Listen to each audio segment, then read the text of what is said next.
Olá. Professorinha. Tudo bem?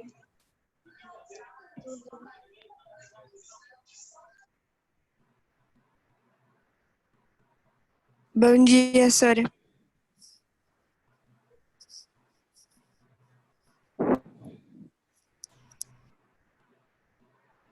Tudo bom? Tudo sim. Sora, hoje eu não tô comendo. Olha, já é segunda aula seguida que eu não tô comendo. Eu comi antes da sua aula. Tô com fome.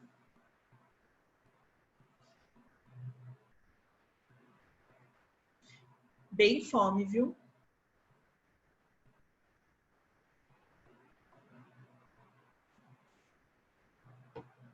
Bem fome.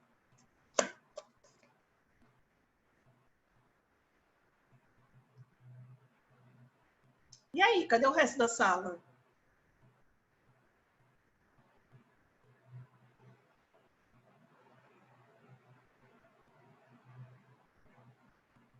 Vocês estão me ouvindo?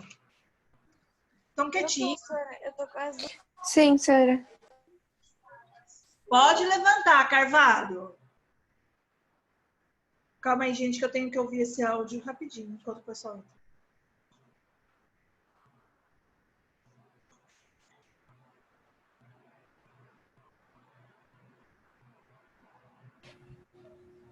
Professora, bom dia. Oi, Bom dia. Deixa eu ir fazendo a chamadinha de quem está presente aqui. Eu tenho um recadinho rapidinho para dar e depois a aula, tá bom? Hoje a aula é para ser tranquila. Tem poucas páginas. Fer, Ana Júlia, a Ana, a Carvalho, o Gabriel e o Isaac, a Isabela Prado, o Lucas, Mariane e a Camila, e a Raíssa. 12, né? Tem que ter 11 pessoas, é isso?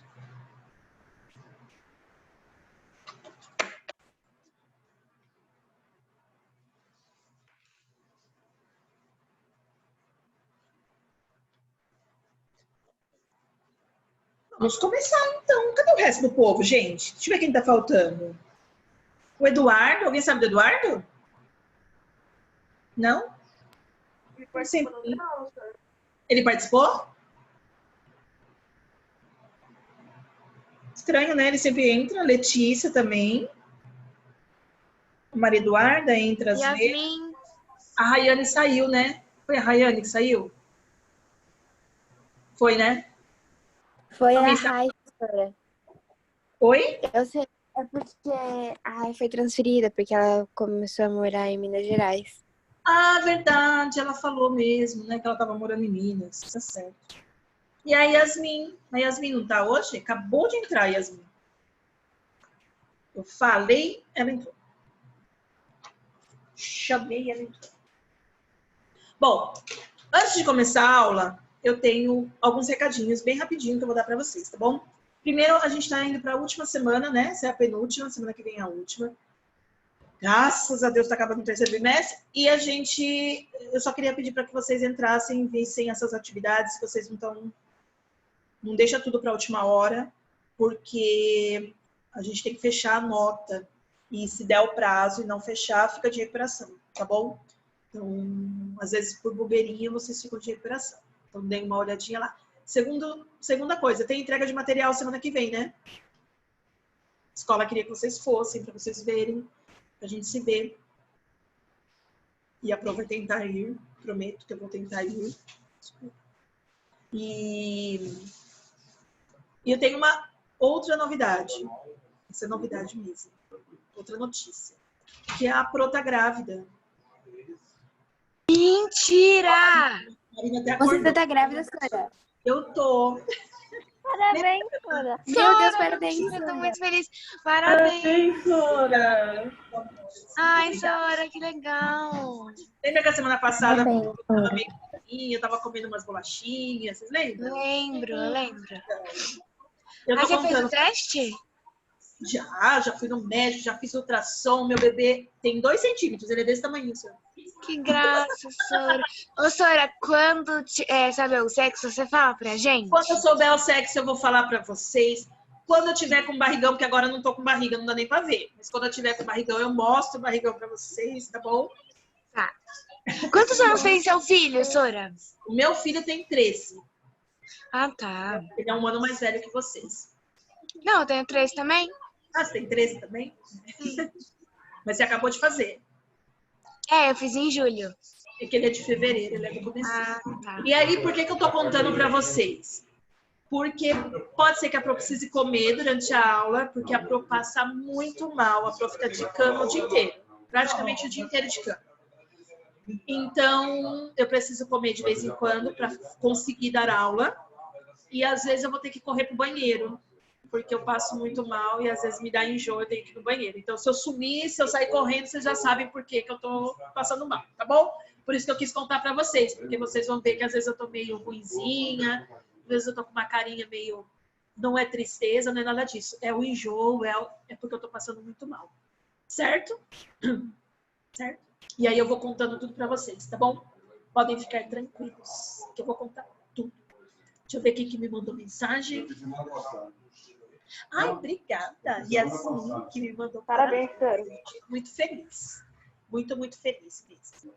Vou compartilhar a tela, nossa apostila. Hoje, para ser rápido, a gente vai estar na página 39. Vocês estão vendo a apostila?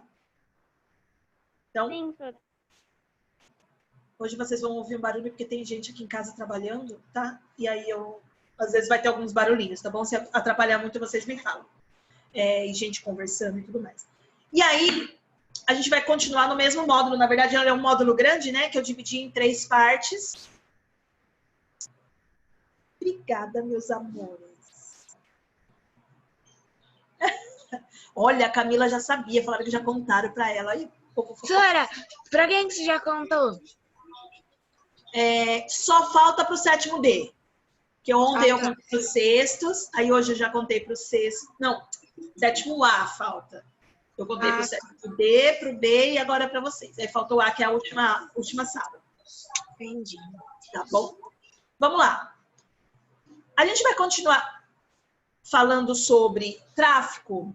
Na verdade, hoje são 2 assuntos. A gente vai falar sobre o tráfico de viventes, o tráfico negreiro, e de escravidão indígena. E lembrando de uma coisa, tanto o tráfico negreiro, o tráfico de viventes, essa escravidão que a gente vai falar, e a escravidão indígena, eu estou falando de Brasil, tá, pessoal? Por causa disso, né, por ser Brasil,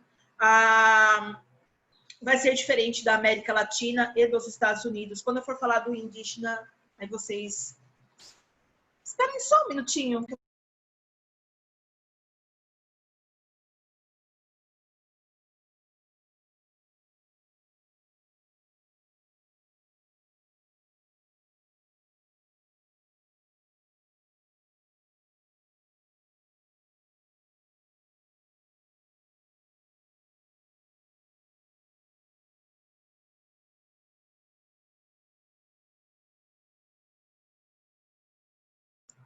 E a gente vai ver que tem uma diferença, porque a América Latina e os Estados Unidos usou menos mão de obra escrava, o Brasil foi o que mais usou, e a mão de obra indígena também. O Brasil foi menos e os outros lugares foi mais. Os Estados Unidos também foi menos, quase não usou mão de obra indígena. Tá? Então, existe uma diferença aí. Eu vou falando mais um pouquinho dessa diferença quando a gente for falar dos indígenas, principalmente. Bom, esse texto... Travou? Opa, travou? Voltou? Pra mim não travou não, Sora. Não, então acho que foi a internet dela. Para mim também. Quando trava, para mim aparece uma mensagem assim que a minha internet está instável, tá? Bom, quando a gente... Eu vou ler esse texto, é da Lilian Schwartz, essa historiadora aqui, ó. É uma das maiores historiadoras brasileiras que trabalha com um negro. ela é excelente. Se não me engano, ela é da Unicamp, não, acho que ela é da USP. É um texto pesado e ele traz muitas informações. Então, daqui eu tirei várias questões da semana, tá? Então, ele é um texto super pesado, que vai falar da condição do escravo, de como ele era aprisionado e de como ele era aprisionado, de como ele era vendido, de como ele era transportado, como ele era tratado. Então, é um texto bem pesado, tá bom? Então, vamos lá. A operação começava com o apresamento em guerra ou emboscada dos futuros escravizados pelos traficantes, seguido de uma extensa viagem pelo interior africano. Então, aí eu vou mostrar no mapa para vocês. Quando a gente viu esse mapa na aula passada, mostra os principais portos de embarque, tá? Esses portos de embarque, eles são aqui, ó, no litoral. Lógico, é um porto, então tem que ser no litoral. Porém, os negros, eles não vinham do litoral. Eles vinham do interior.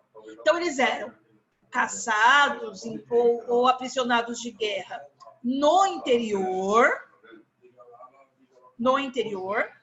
levados para o litoral para serem vendidos. É isso que a gente vai falar agora.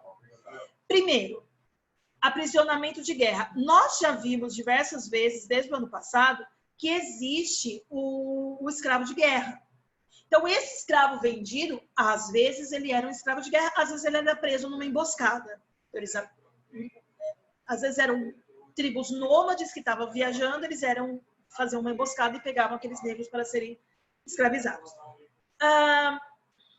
Aqui, a gente tem que pensar em tudo que a gente já estudou em África, que a gente já falou muito de África, e tirar da ideia a África como um todo. A África como uma coisa só. Não era uma coisa só. Então, assim, eu tenho a África, e essa África, ela é composta por vários reinos, várias tribos, impérios, aldeias, com negros diferentes, de etnias diferentes, de línguas diferentes, e até mesmo inimigas. Então, quando eu falo de guerras entre negros e aprisionamento de negros, muitas vezes eu estou falando de uma tribo que é inimiga da outra, que usou essa inimizade, essa briga que já existia para fazer a escravidão. Tá bom? Então, vamos lá. A partir do momento que eles eram aprisionados e eram presos ou emboscadas ou em guerras, eles tinham uma viagem muito longa para fazer, de dias, de semanas, de quilômetros de distância, para chegar até o porto. Então, eles eram aqui, ó, obrigados a percorrer longas distâncias a pé, não tinha carro, não tinha trem, não tinha avião, não tinha nada, então era a pé. Para alcançarem os portos de embarque, muitos não resistiam ao esforço. Falta de água, comida, doenças, muito esforço físico, então muitos morriam no caminho, tá? Bom, aí quem realizava isso? Os próprios reinos africanos, que eram aliados dos portugueses, então existiam reinos africanos que eram aliados de portugueses, tá? E aí esses reinos vendiam, ganhavam dinheiro vendendo escravos. E aí tem uma informação extremamente importante. Os portugueses, né, esses últimos, nunca se envolveram em tais atividades internas. Quando a gente fala, principalmente lá quando vocês estão no fundo de que o professor fala assim para vocês. Ah, o português usou mão de obra escrava. O português ia lá para a África e trazia o negro no navio. A gente imagina que era o português que ia lá, caçava esse negro, aprisionava esse negro e trazia para o Brasil. O português nunca fez isso. Isso era feito por próprios negros, tá? Então, os negros aprisionavam esses outros negros, normalmente de etnia diferente, de grupos diferentes, vendia para os portugueses no porto e o português fazia para o Brasil. Tá? Então, aqui a gente tem vários tipos de traficantes. Eu tenho um traficante interno, que compra e vende escravos internamente na África, e eu tenho um traficante externo, que é o cara que vende para o português. E aí o traficante português traz esse para o Brasil. Tá? Não é o cara da fazenda lá de cana que vai para a África, pega esse índio à força e traz. Não, ele compra aqui no Brasil mesmo, ele nem sai do Brasil para comprar esse negro. Então, os portugueses, eles têm a parte da culpa deles porque eles se compravam. Né? Se não tivesse ninguém para comprar, não ia ter por que vender. Mas o aprisionamento, a guerra, as emboscadas, esse transporte todo era feito por próprios negros, tá, pessoal?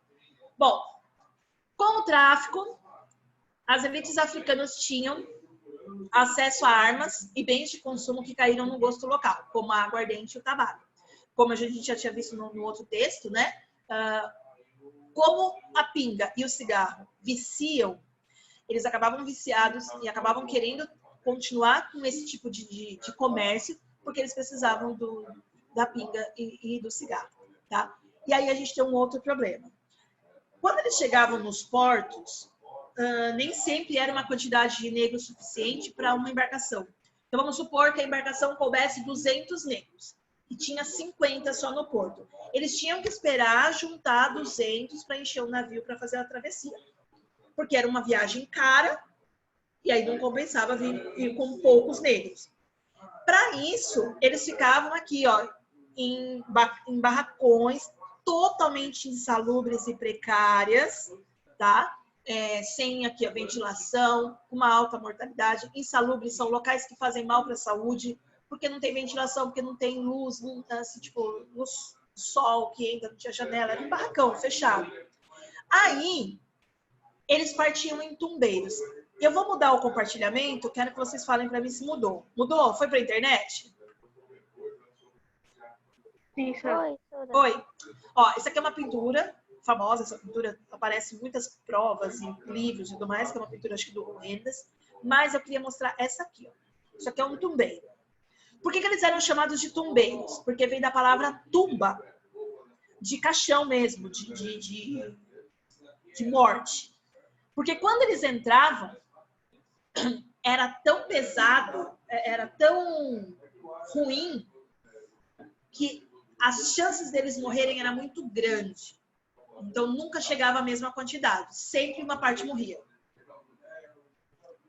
E essa imagem mostra, esse desenho, mostra como eles eram colocados dentro do navio para caber todo mundo dentro do navio. Era um enfileiradinho assim, ó, deitado, do lado do outro, aproveitando todos os espaços possíveis. Aqui dá para ver, ó, eles aproveitando todos os espaços. Tem uma imagem, essa aqui, ó, só para vocês terem uma ideia de como que era, tá vendo? Não dá para se mexer. Então, às vezes, se um aqui estava doente, passava para todo mundo a doença e todo mundo ficava doente, todo mundo passava mal, certo? Deixa eu mudar aqui. Mudou? Voltou para a apostila? Voltou. Voltou? Voltou, Sora. Tá muito barulho? Não. Não? Não muito. Não muito. Então, tá bom. Então, ó, eles partiam nos tumbeiros, que eram chamados navios negreiros, né? E aí, para entrar na embarcação, eles eram marcados com ferro quente, ou no peito ou nas costas. Sabe, igual boi? Igual marca com boi? Sabem? Já viram isso? Isso era o sinal de identificação do traficante. Por que do traficante? Porque quando eles colocavam os negros no navio, nem sempre eram todos do mesmo traficante. Então, às vezes, tinha 50 de um, 60 do outro, 20 do outro. Para selecionar, para separar na hora que descia da embarcação, na hora do desembarque, eles eram marcados com ferro. Então, era como se fosse animal mesmo, tá?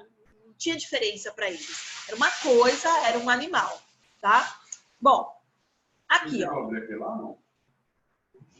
Diferente do que se costuma pensar, os africanos não eram os africanos não eram apenas apreendidos, eles costumavam ser trocados por tecidos, instrumentos agrícolas, barras de metal, pólvora, cachaça, rum e outras bebidas alcoólicas, produtos que se transformavam em moedas fortes. Então, é assim, ó, por exemplo, o cara aprisionava o negro aqui, o traficante comprava e levava para o porto.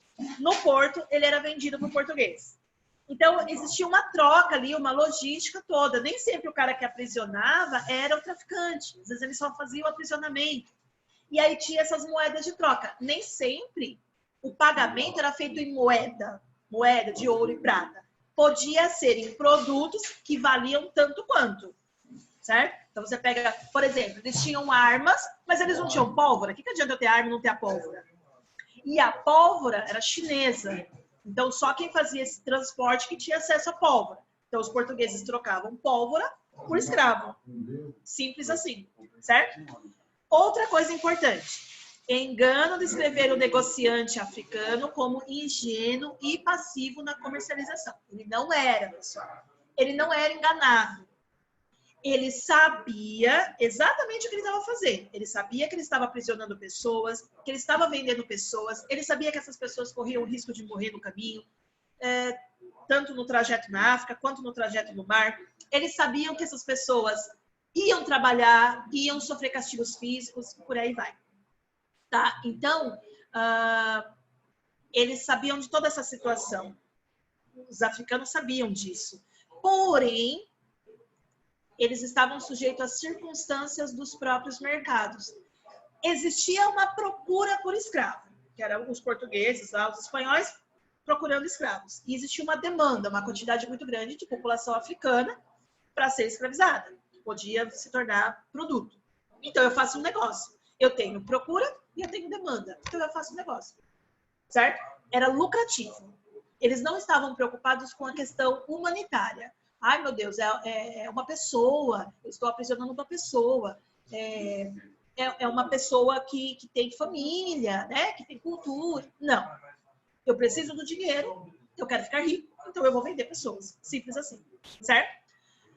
Outra coisa muito importante nesse texto. Esse texto ele é todo importante. Os senhores brasileiros preferiam ter trabalhadores de diversas etnias e culturas para evitar comunicação entre eles e, desse modo, impedir rebeliões. Então, no início da colonização, da compra de tráfico de escravos, o que eles faziam? Eles compravam negros de grupos diferentes, de etnias diferentes, certo? E muitas vezes de etnias inimigas. Exatamente para evitar a comunicação, porque ia levar muito tempo para um aprender a língua do outro e para eles aprenderem português. Ia demorar muito tempo para eles se organizarem, principalmente se eles fossem inimigos. E com isso, ele conseguia impedir uma rebelião. Ele conseguia impedir que eles se organizassem para uma rebelião. Porque para você fazer uma rebelião, e a gente pode pensar nisso, né? Nossa, numa fazenda tinha 10 brancos e 500 negros. Como que os negros nunca vão lá e matam os 10 brancos e ficam com a fazenda? Simples assim. Eles não conseguiam se organizar. Tá? Não conseguiam fazer isso. Aí, com o tempo, isso não vai dar muito certo. E aí os portugueses vão criar outras maneiras de evitar rebeliões. Tá? Por exemplo, casamentos, criar famílias, e aí por família é mais difícil você fugir, então eles vão ter umas coisas assim. Bom, o tráfico, ele era um negócio complexo, que englobava pontos fixos, então assim, exatamente os locais onde eram comprados e vendidos escravos, então tinha portos que eram para compra e venda de escravos, tinha locais onde era para fazer o aprisionamento, onde esses escravos eram comprados e vendidos no interior da África, então tinha esses pontos fixos. Barcos que navegavam em águas costeiras, tanto na África quanto no Brasil. Fortes litorâneos, principalmente aqui no Brasil, a gente vai ter a criação de fortes militares mesmo, para proteger os portos e proteger o litoral. E os próprios portos ali, tá? Bom, os comerciantes africanos variavam. Podiam ser meros intermediários, então é o cara que compra daqui e vende aqui, né? Ou fazer parte de monopólios estatais, assim, por exemplo, reinos que viviam de comércio de escravos. Aqui, ó, nobres e reis que ganharam dinheiro com compra e venda de escravos. Então, isso vai ter vários tipos de negócios que vão acontecer. Portugueses envolvidos, africanos envolvidos, e por aí vai. Certo?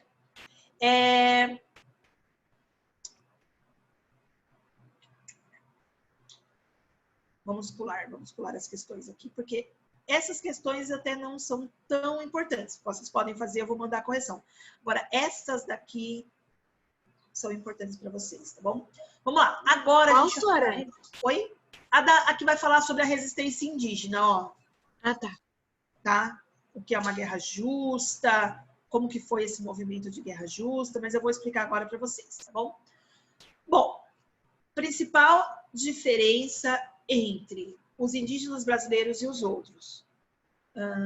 Na verdade, tirando incas, maias e astecas, os outros indígenas da América, lá da América do Norte, da América Central, do Sul, enfim, qualquer indígena, ele não vai se acostumar com o trabalho compulsório. Quando eu falo trabalho compulsório, é esse tipo de trabalho que o cara tem hora para acordar, hora para dormir e uma jornada de trabalho pesada durante o dia. Então, o cara trabalha 10, 12, 14 horas por dia. Então, isso que é um trabalho compulsório, tá? Os incas, maias e astecas, eles já estavam acostumados com esse tipo de trabalho. Fazer grandes construções, trabalhar em lotes de terras muito grandes, de plantação de milho, enfim, eles já estavam acostumados com esse tipo de trabalho. O índio brasileiro não estava, tá? Por diversos motivos. Eles não faziam grandes construções, então esse tipo de trabalho pesado, de quebrar pedra, erguer pedra, construir pirâmides, aquelas coisas grandiosas, o nosso índio não fazia. O tipo de organização que se tinha no Brasil, que era uma organização simples, não necessitava desses tipos de construções. Os nossos índios, eles eram seminômades, né? Então, quando é seminômade, não tem essa necessidade de grandes construções, porque a pessoa vai sair do lugar, não tem como ela levar a construção. Então, eram ocas feitas de palha, feitas de barro, bambu, e que dura muito tempo, essas ocas duram muito tempo, mas elas eram coisas que, se elas com o tempo fosse degradando, eles vão refazendo. Tudo muito comunitário. Então, assim, caçava para a aldeia toda, pescava para a aldeia toda, colhia para a aldeia toda, plantava para a aldeia toda. A gente tinha indígenas, por exemplo, que já conheciam o fogo, outros não. Alguns que já praticavam agricultura, outros não. Essa agricultura não vai ser uma cultura, uma agricultura extensiva, tipo, grande. Não, ela é de subsistência. Ela é dentro da aldeia ali, um roçado de milho, de mandioca, que era a base da alimentação deles, bem pequena ali, que dá para suprir a necessidade. Não havia necessidade de fazer trocas, de fazer acúmulo de produto, porque eles tinham muito ali na mão, né? Eles tinham muita coisa na mão. Então, para o povo brasileiro, para os indígenas brasileiros, foi um pouco mais difícil, bem difícil, tá?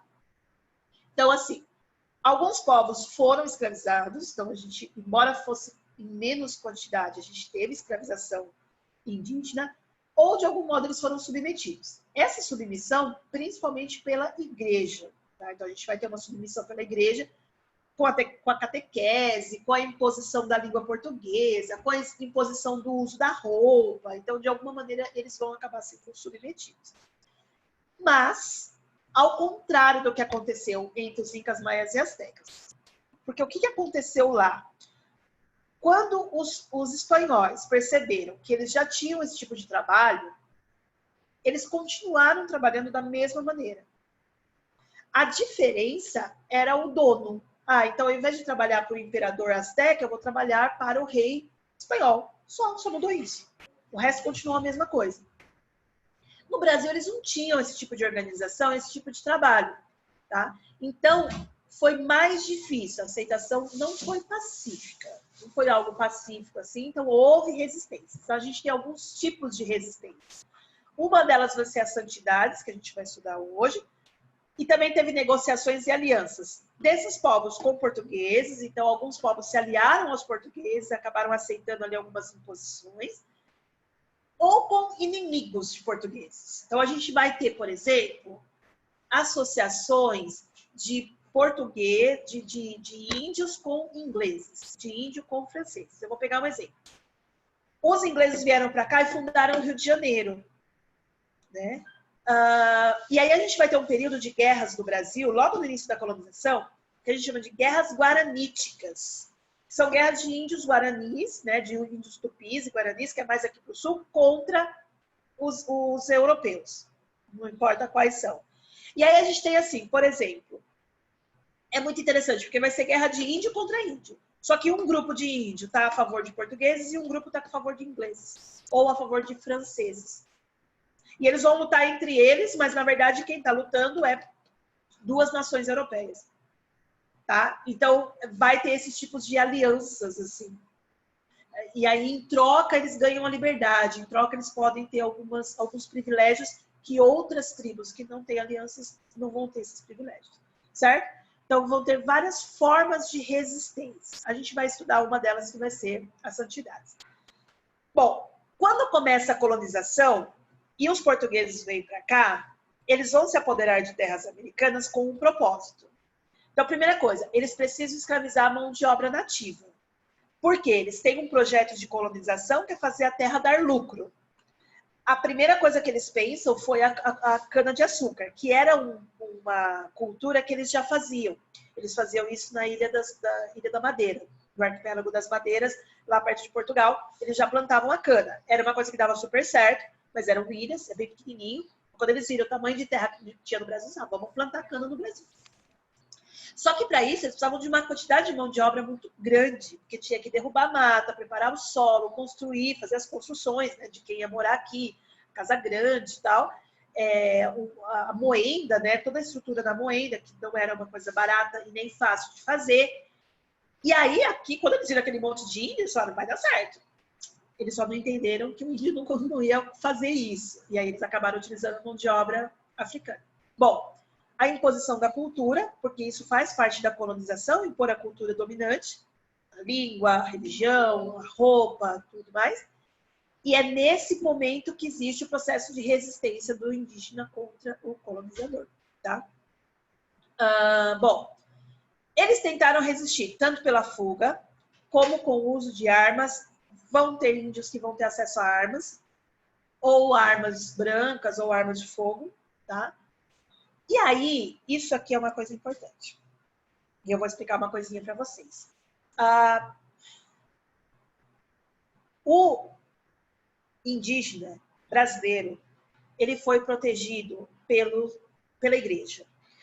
A igreja não aceitava todos os problemas que tinha da escravidão com o indígena, tá? Pelo seguinte, a escravidão, ela tá ligada ao pecado. Então, aquele que é pecador, ele trabalha para pagar o pecado. O negro foi escravizado por vários motivos, mas o principal é porque ali eles eram árabes muçulmanos, né? E desde a época lá das cruzadas, existe esse problema entre árabes, entre muçulmanos e cristãos. E aí, o que nós temos? Uma igreja que protege esses indígenas contra essa escravidão e essa imposição portuguesa. E os portugueses querendo os indígenas. Os portugueses não iam contra a igreja, mesmo porque eles eram extremamente católicos. O que eles vão fazer? Eles vão arrumar um meio de atacar esses indígenas com a aprovação da igreja. Qual vai ser o meio? É o que eles chamam de guerra justa, que é a questão aqui de baixo. O que eles diziam? Eles consideravam que o índio era indócil, que o índio não queria ser catequizado e dominado, ou seja, civilizado. Por causa disso, eles empreendiam uma guerra. Como eles usavam essa justificativa aqui, que era o índio que não queria, que era o índio que atacava eles, né? Que ele estava lá de boa, tentando mostrar o cristianismo para o índio não estava entendendo nada. Tentando mostrar para o índio que era ser civilizado, que usar roupa era melhor que andar pelado e tudo mais, a igreja aceitava esse tipo de guerra.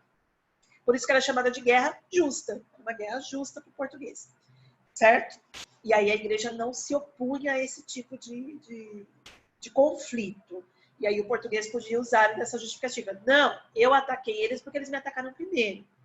Eu ataquei eles porque eu quis mostrar que o cristianismo é a religião, né, a única religião e tudo mais, mas ele não aceitou. Então eu fui obrigada a atacá-lo. E aí a igreja aceitava esse tipo de coisa. Tá? Bom, havia rebeliões e assassinatos contra os dominadores, foi um período bem crítico. Tem um livro muito bom, que um dia vocês podem ler, chama O Guarani, que é um romance, muito romântico mesmo, daquele que escorre açúcar assim, do livro. Mas ele fala exatamente disso, de tribos indígenas que são contrárias à ocupação de portugueses assim, da época da colonização. E a gente deve entender isso, na verdade, como um choque, um descompasso entre cultura. Na verdade, eu tenho duas culturas completamente diferentes, uma tentando dominar a outra e a outra não entendendo nada, né? Quer dizer assim, por que eu tenho que ser cristão? Eu tenho aqui a minha religião já, as minhas crenças e tudo mais, por que eu tenho que virar cristão? O índio não entendia. Ele, na verdade, acho que nem entendia o português. Imagina o cara tentando catequizar em português, né? Os jesuítas foram um dos primeiros a tentar fazer a tradução da língua tupi, né, e tudo mais, para tentar fazer a conversão. Então, foi um momento muito difícil. Bom, essas rebeliões eram chefiadas por líderes religiosos e a gente chama elas de santidades. E a gente vai ver, então, o que são essas santidades, tá bom? Bom, os europeus chamavam de santidades movimentos em massa de indígenas para o interior do continente em busca de uma terra sem mal. Terra sem mal é uma terra sem portugueses. Simples assim. Liderados por um caraíba, que é um chefe religioso. Tá? A ideia era eles se agruparem e fugir. Só que na fuga podia acontecer de haver rebeliões e ataques ao colonizador. Então, as santidades passaram a ser vistas como uma revolta indígena, tá? Contra a colonização, certo? Eles se revoltavam, por exemplo, pelos portugueses terem trazido doença, fome, escravidão, ameaça cultural, com a imposição da catequese cristã, com o uso da roupa, com a necessidade do trabalho. Então, eles se revoltavam contra isso, certo? Deixa eu ver quem me mandou no chat. Eu vou voltar, deixa eu só terminar de escrever aqui, eu já volto, de explicar aqui, porque essa aqui é a última parte. Aí eu já volto, tá bom? Aí ele fala aqui, ó, as santidades profetizavam a chegada de um tempo sem mal. Então, eles acreditavam que um dia os portugueses iam embora, não iam mais estar aqui, certo? E elas se tornaram claramente anti-lusitanas, ou seja, anti-portuguesas e anticolonial. Eles entendiam que era esse processo de colonização, embora eles não entendessem o que fosse colonização, mas esse processo de colonização era uma coisa ruim para eles. Isso eles entendiam, tá? E aí eles atacavam as zonas açucareiras e acolhiam, nas santidades eles acolhiam escravos africanos. Posteriormente, os africanos, quando eles vão começar a construção dos quilombos, as fugas e a construção dos quilombos, alguns quilombos também vão aceitar indígenas, tá bom? Porém, por exemplo, essa santidade de Jaguaribe foi uma das mais importantes, foi na Bahia, chegou a ter 20 mil insurretos, 20 mil pessoas fazendo parte da santidade, da rebelião, né? A partir disso, a partir de 1613, a metrópole, Portugal, começou a fazer guerras de extermínio contra as santidades, e aí após 1628, a gente já não tem mais referência delas, ou seja, o governo português consegue acabar com essas revoltas indígenas. A gente vai ver na próxima aula, por exemplo, deixa eu voltar aqui, era isso que vocês queriam? Isso aí, deixa aí um pouco. Vocês vão ver na próxima aula, por exemplo, que a gente tem grupos indígenas que vão migrar e vão acabar atacando outras tribos, né? Porque eles estão no litoral e o litoral passa a ser muito perigoso. Então, eles vão migrar para o interior e lá no interior eles vão acabar ocupando espaço que eram de outros indígenas e aí vai vencer o mais forte. Por isso que a maior parte dos índios hoje no Brasil e das reservas, elas estão no Pantanal, ali na região centro-oeste e na região norte, porque é a região mais afastada do litoral. Porque na colonização eles acabaram fugindo e foram para esses lugares mais longínquos. Certo? Fizeram o print aí? Posso sair?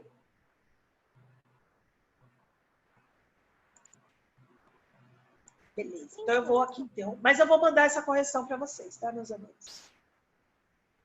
Vou conseguir. Vou ter fé que eu vou conseguir. Bom, a aula hoje é uma aula pesada, né? A gente falando de assuntos bem tristes, assim. de um período da história muito triste, da nossa história muito triste, que é a colonização, que é o período da escravidão, de como eles não se importavam muito assim com tanto com o indígena quanto com o africano, que eram diferentes dos europeus ali, e como eles conseguiram fazer essa dominação. Como isso era lucrativo para eles, né? Usar esse tipo de mão de obra. Certo? Fechou? Alguma dúvida? Não? Então, ó, beijos para vocês. Beijos, beijos. Bom fim de semana. Qualquer coisa, agenda Edu. E dá uma olhadinha lá para ver se não está faltando nenhuma atividade. Tá bom, Tá bom? tá bom final de semana. Beijos, beijos, beijos. Beijo, senhora. Parabéns. Obrigada.